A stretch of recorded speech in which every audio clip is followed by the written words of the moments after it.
Tom wiped the sweat from his forehead as he finished welding the last panel on the station's external hull. Working as a freelance spacecraft mechanic on Earth's orbital station 7 wasn't glamorous, but it paid the bills. The vast emptiness of space stretched out before him, dotted with countless stars, while Earth's blue sphere hung below like a precious jewel. His radio crackled to life.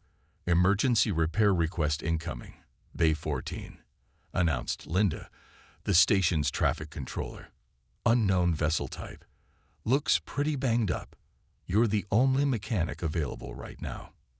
"Copy that," Tom replied, gathering his tools. Best day of the week is when something unusual shows up. He didn't know just how unusual this job would be. Making his way through the station's corridors, Tom reached Bay 14 just as the mystery ship was finishing its docking procedure. His jaw dropped. The vessel before him was like nothing he'd ever seen.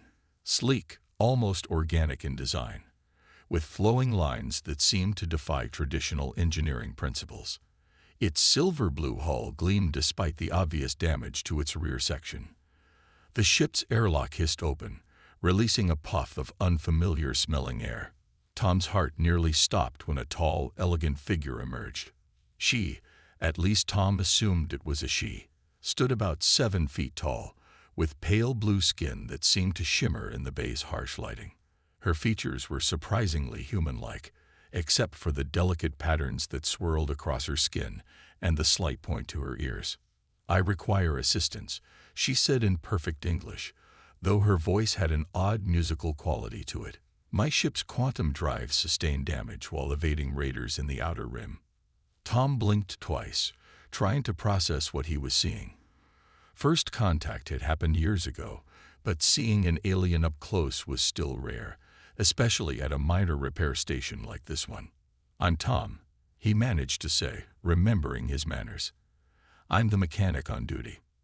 The alien woman looked down at him, her expression unreadable. "You may call me Lady Blue. I understand this is a primitive station, but my situation is urgent. Can you assist?" Tom felt a slight sting at the word primitive, but kept his professional demeanor. "I'll need to assess the damage first, but I've fixed everything from ancient Russian satellites to experimental fusion drives. Let me take a look." Lady Blue nodded and gestured toward her ship. As Tom approached, he pulled out his diagnostic tablet. Standard Earth technology, but reliable. The ship's systems were far more advanced than anything he'd worked on before, but machines were machines. They all followed the same basic principles of physics.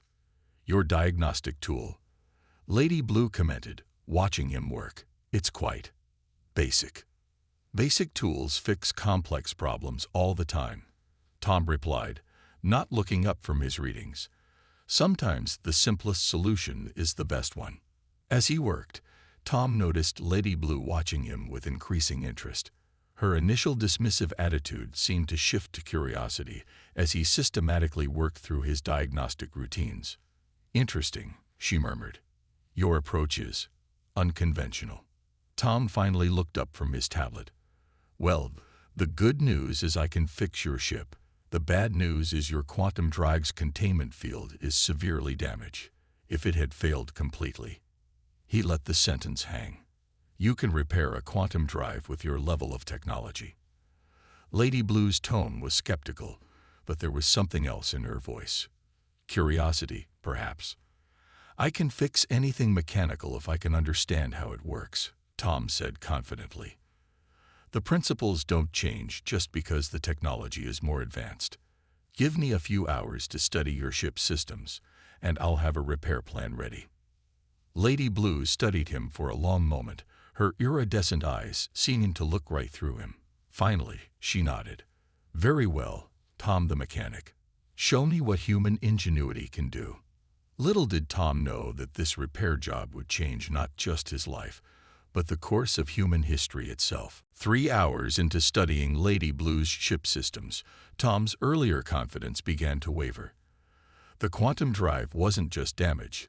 It was a technological puzzle beyond anything he'd seen before. Holographic diagrams floated around him. showing the complex inner workings of the engine. This is... Tom paused, wiping his hands on his coveralls. More complicated than I first thought. Lady Blue stood nearby, her tall figure casting a long shadow across the repair bay floor. Perhaps now you understand why I was skeptical.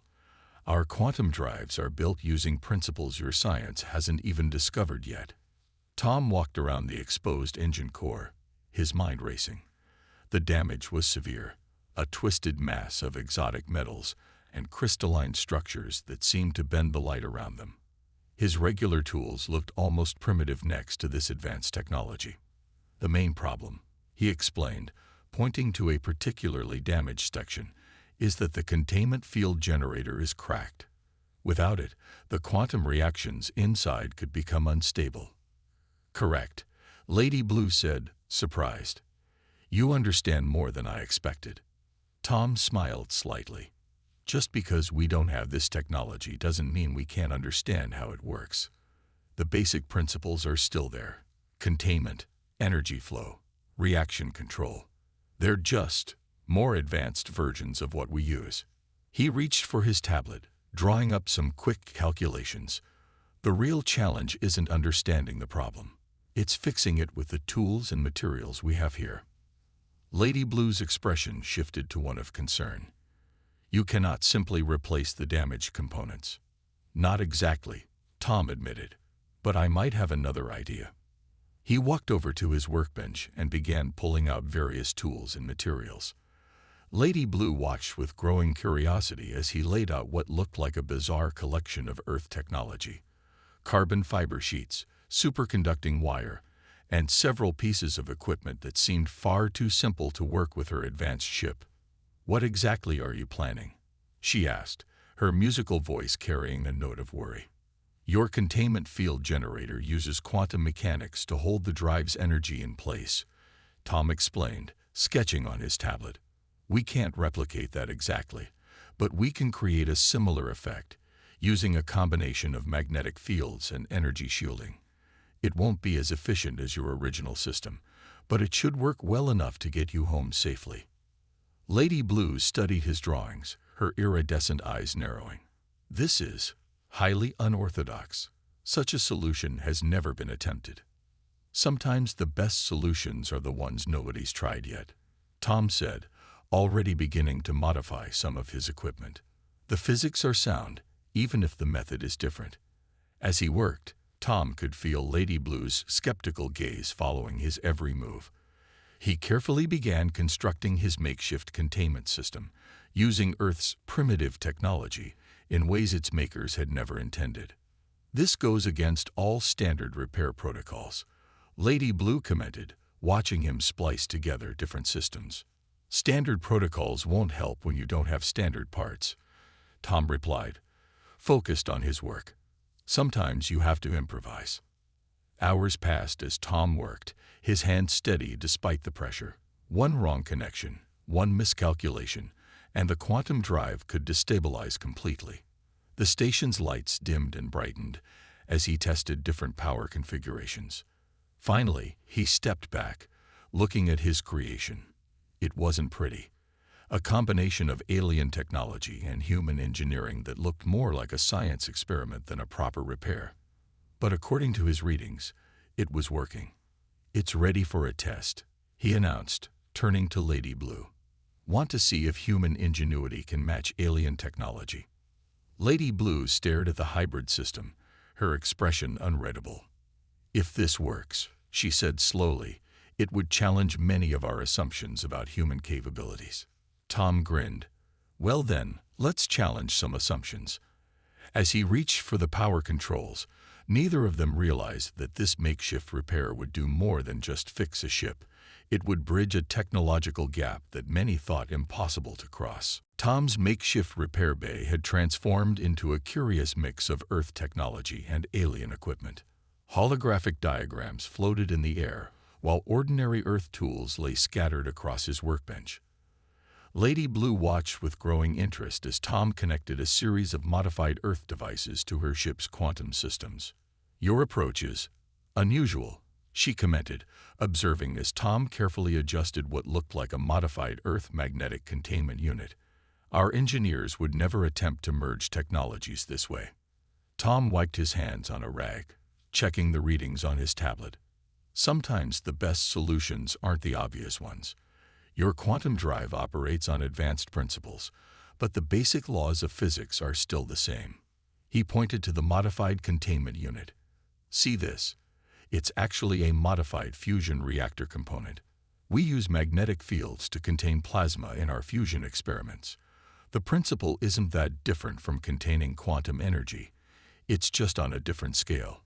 Lady Blue moved closer, her iridescent eyes studying the hybrid system Tom had created. You've adapted your fusion containment technology to work with quantum fields. That should be impossible. Impossible is just another word for hasn't been tried yet, Tom replied, making fine adjustments to the power flow. The main problem was matching the frequencies. Once I figured that out, it was just a matter of scaling up the containment field. As he worked, the ship's systems began to respond. The quantum drive's gentle hum changed pitch, aligning with the Earth technology's magnetic field. Readings on both Tom's tablet and Lady Blue's alien instruments showed increasing stability. Remarkable, Lady Blue murmured, watching the energy pattern stabilize. You're using basic magnetic fields to reinforce quantum containment. Our engineers would consider this approach far too simplistic to work. Tom grinned, not looking up from his adjustments. Sometimes the simple solution is the best one. Your technology is amazing, but it's also complex. That makes it harder to repair in the field. Earth tech might be basic, but it's reliable and easy to modify. He connected the last few components, his movements careful and precise. The hybrid system began to pulse with a soft blue light, Earth and alien technology working together in ways neither was designed for. It's not pretty, Tom admitted, but it should hold. Want to try powering up the drive? Lady Blue hesitated, her tall figure casting a shadow over the workbench. If this fails, the quantum cascade could be catastrophic. True, Tom agreed, but if it works, you'll have a containment system that any human engineer could repair with basic equipment. Sometimes you have to take a risk to make progress. After a moment's consideration, Lady Blue nodded. Proceed. But I suggest we alert the station to possible emergency protocols, just in case. Tom activated his comlink. Station control, this is Bay 14. We're attempting a quantum drive restart. Might want to have emergency systems on standby. Acknowledged, Bay 14, came Linda's response. Try not to blow up my station, Tom. Tom began the power-up sequence, watching as energy flowed through his hybrid containment system. The quantum drive's hum grew louder, its exotic energy contained by the merged technologies. Energy level stable, Lady Blue reported, surprise evident in her musical voice. The containment field is holding. It's actually holding better than our original system. Tom monitored his own readings, making minor adjustments as the power increased. The magnetic field is adapting to the quantum fluctuations. It's more flexible than your rigid containment systems. As the drive reached full power, both human and alien stood watching their instruments in amazement. The hybrid system wasn't just working, it was excelling. Then suddenly, all the readings spiked at once. That's not supposed to happen, Tom said, his confident smile fading as warning alerts began to flash across both his tablet and Lady Blue's holographic displays. What had started as a successful demonstration was about to become a desperate race against time, testing not just Tom's engineering skills, but his ability to handle a crisis that threatened both the ship and the station. The warning alarms blared throughout Bay 14, their shrill sound echoing off the metal walls. Red emergency lights flashed as Tom's hybrid containment system began to destabilize. The quantum drive's energy readings were spiking dangerously. Everyone out, Tom shouted to the small crowd of station workers who had gathered to watch the unusual repair job. Bay emergency protocols. Now. Lady Blue stood her ground, her blue skin reflecting the pulsing red lights. The quantum field is collapsing. If it fails completely, it will take half the station with it. Tom's mind raced. His improvised containment system was failing faster than expected. The alien technology was reacting badly with something in his Earth-made components, creating a cascade effect he hadn't anticipated. Station control to Bay 14. Linda's voice crackled over the comm. We're reading critical energy levels, preparing to eject the Bay section. No, Tom called back, his fingers flying over his tablet. Don't eject. I can fix this. Give me 3 minutes. Lady Blue moved to his side, her tall figure casting shadows in the flashing lights. Even our best engineers would evacuate at this point. The risk is too high. Good thing I'm not your best engineer then, Tom replied, not looking up from his work. I made this mess, and I'm going to fix it. The quantum drive's hum had changed to a dangerous whine. Temperature readings were climbing rapidly, and the hybrid containment field was starting to visibly flicker. Tom sprinted to his workbench, grabbing several pieces of equipment. His mind was already 2 steps ahead, seeing the solution even as the problem got worse. This wasn't about advanced alien technology anymore. It was basic physics and engineering. The magnetic fields are fighting each other, he explained quickly, rewiring components as he spoke. We need to reverse the polarity on the Earth equipment to match your ship's natural frequency. Lady Blue watched in fascination as Tom worked. His movements were quick but precise, each adjustment calculated despite the crisis around them. You're trying to synchronize the fields. That's crazy. Tom finished for her, managing a tight smile. Sometimes crazy works. The station shuddered as the energy buildup increased. Warning displays showed critical levels in all systems. They had less than a minute before total containment failure. Tom connected the last wire and took a deep breath. Here goes everything. He activated his modified system. For a moment, nothing seemed to happen. Then, slowly, the dangerous whine from the quantum drive began to change pitch. The energy readings started to drop. It's working, Lady Blue said, her voice filled with disbelief. The fields are stabilizing. Tom didn't reply, his eyes fixed on the readings. The hybrid containment system was holding, but barely. He made tiny adjustments, fine-tuning the field strength until finally, the warning alarms fell silent. The emergency lights stopped flashing, returning the bay to its normal brightness. Tom let out a long breath he hadn't realized he'd been holding. Station control to Bay 14. Linda's voice came through again, sounding relieved. Energy readings are back to normal. What just happened down there? Just a small technical disagreement between 2 different types of technology, Tom replied, wiping sweat from his forehead. Nothing we couldn't handle. He turned to find Lady Blue studying him with an intensity he hadn't seen before. Her iridescent eyes seemed to shine with a new understanding. You could have died, she said simply. Most would have evacuated and destroyed the ship to save the station. Tom shrugged, already checking the now stable systems. That would have been the safe option. But sometimes the safe option isn't the right one. Besides, he added with a small grin, I told you I could fix anything mechanical. Lady Blue's expression changed subtly, a look that Tom couldn't quite read crossing her features. Indeed you did, she said softly. And I believe you've done far more than just fix a ship today. Neither of them knew it yet, but this crisis point had just opened a door that would change everything, not just for them, but for both their species. The next morning, Tom stood before Lady Blue's ship, admiring how his hybrid system had not only stabilized, but actually improved the quantum drive's efficiency. The emergency from yesterday had led to an unexpected discovery. These readings can't be right, Lady Blue said, checking her own instruments for the 3rd time. The power output is 12% higher than the original specifications. Tom nodded, trying to hide his pride. The synchronized fields created a resonance effect we didn't anticipate. Your quantum drive is actually working better with the Earth technology than it did before.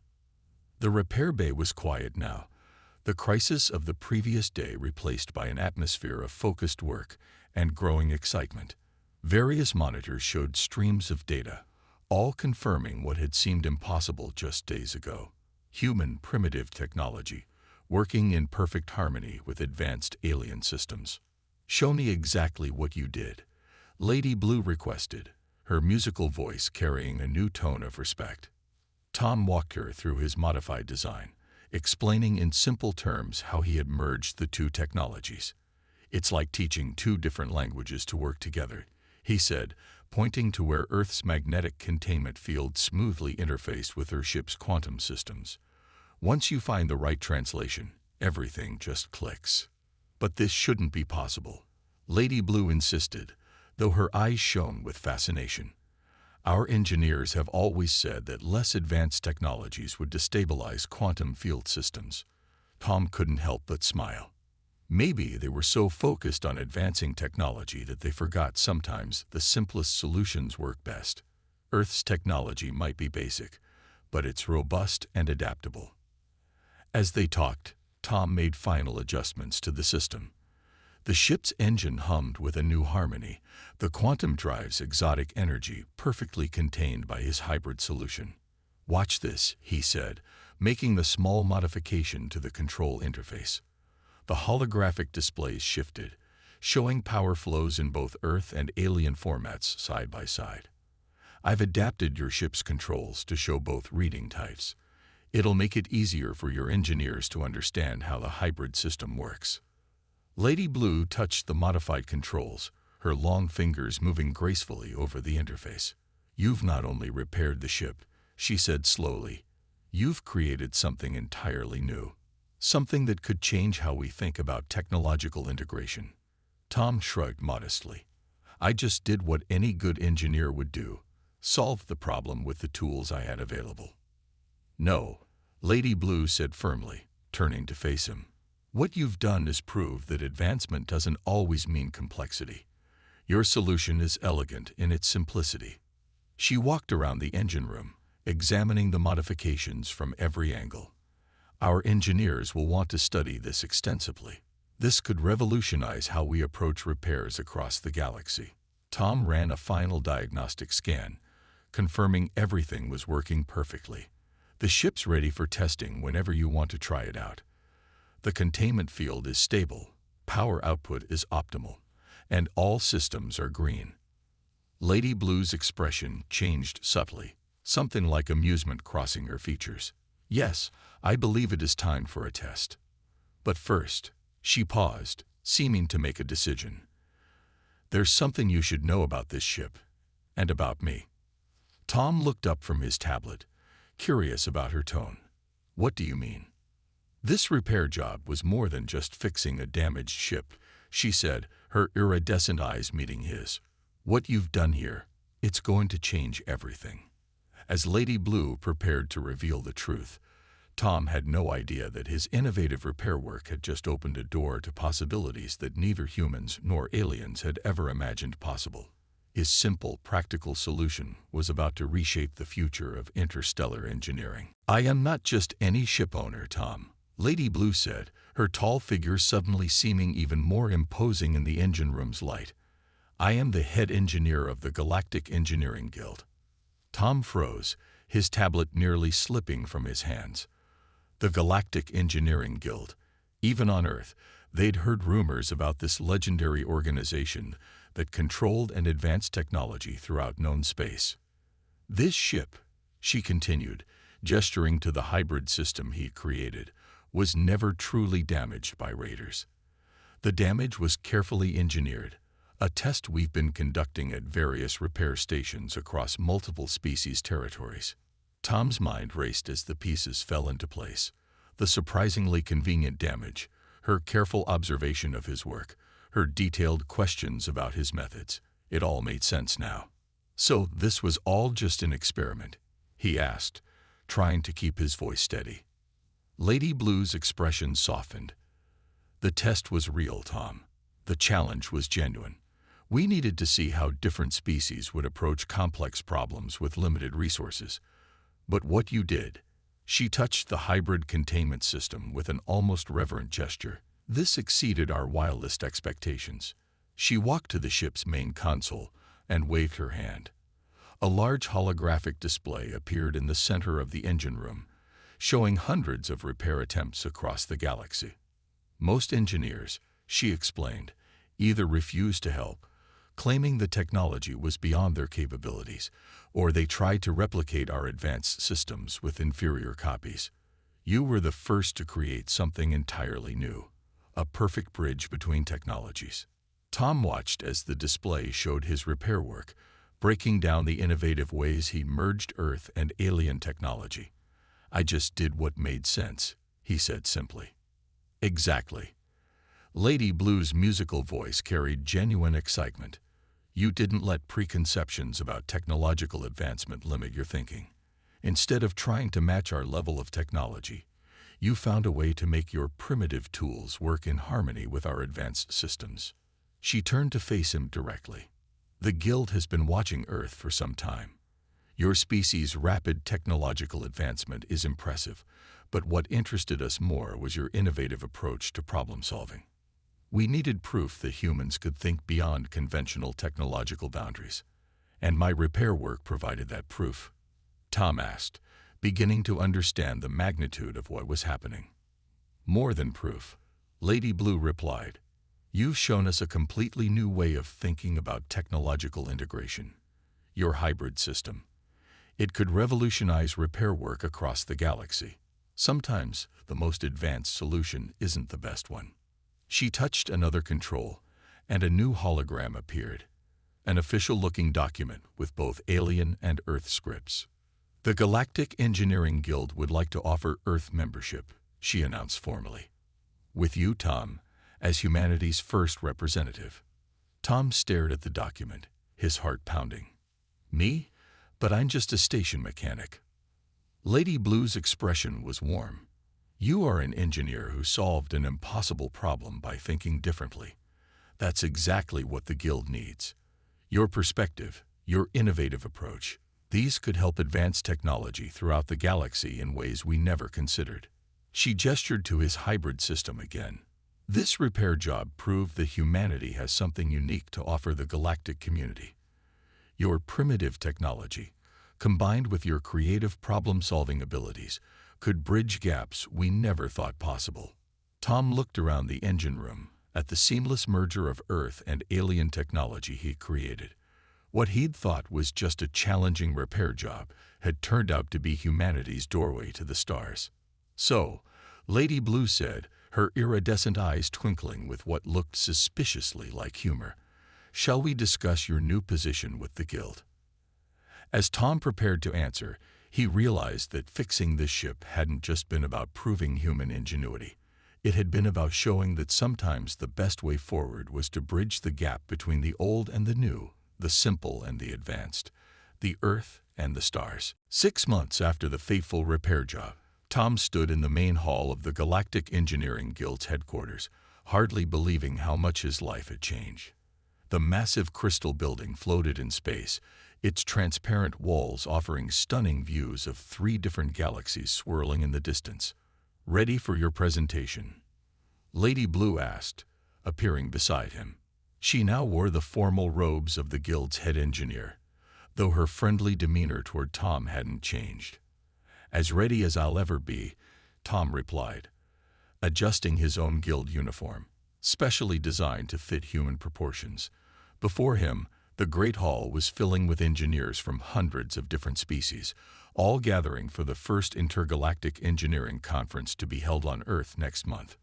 "Just remember," Lady Blue said, her musical voice carrying a note of amusement, "they're more nervous about your primitive solutions than you are about their advanced technology." Tom smiled, remembering how his hybrid repair system had sparked a revolution in engineering practices across the galaxy. In the months since joining the Guild, his approach to combining simple and advanced technologies had solved problems that had puzzled alien engineers for centuries. "The Earth delegation is arriving," announced a holographic assistant as a group of human engineers entered the hall. They were the first wave of Earth's new representatives to the Guild, carefully selected for their innovative thinking and problem-solving abilities. Tom stepped onto the presentation platform, and the hall fell silent. Hundreds of alien eyes, some with multiple pairs, others with completely different sensory organs, focused on him. 6 months ago, he began, I was a station mechanic who fixed a ship using what many called primitive technology. A hologram appeared behind him, showing his original hybrid containment system. Today, that same approach has led to 47 new engineering breakthroughs across the galaxy. The display shifted, showing various projects where Earth technology had been successfully combined with advanced alien systems. Simple solutions solving complex problems, bridging technological gaps that no one had thought possible to cross.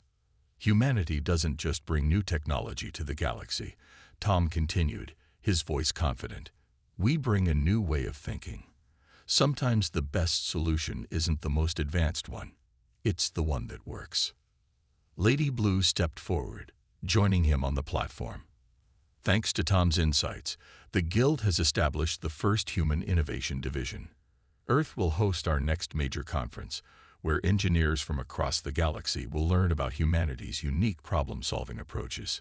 The hall erupted in the various sounds of alien approval, everything from crystalline chimes to subsonic rumbles. Tom saw several species already forming discussion groups, their translation devices working overtime as they excitedly shared ideas. After the presentation, Tom found himself in one of the Guild's observation lounges, staring at Earth glowing blue and beautiful in the distance. Lady Blue joined him, carrying 2 containers of what had become their traditional post-meeting drinks, coffee for him, and something that sparkled like liquid starlight for her. "Did you ever imagine," she asked, "when you first saw my damaged ship, that it would lead to all this?" Tom laughed. "I was just hoping to fix your engine without blowing up the station. Now look at us, planning the biggest engineering conference Earth has ever seen." "And that's just the beginning," Lady Blue said, her iridescent eyes twinkling. "The Guild has approved your proposal for the Universal Engineering Exchange Program. Soon, human engineers will be working on projects throughout the galaxy, while alien engineers learn Earth's practical approaches." Tom raised his coffee cup. "To primitive solutions." "To primitive solutions," Lady Blue agreed, touching her container to his. "And to the human engineer who proved that sometimes the simplest answer is the best one." As they stood there, watching ships of all sizes and designs moving through space, Tom thought about how fixing one ship had opened the galaxy to humanity. It wasn't their advancement that had impressed the galactic community. It was their ability to find innovative solutions, to bridge gaps, and to prove that good engineering transcended technological barriers. In the end, the greatest reward wasn't just his position in the Guild or Earth's new place in the galactic community.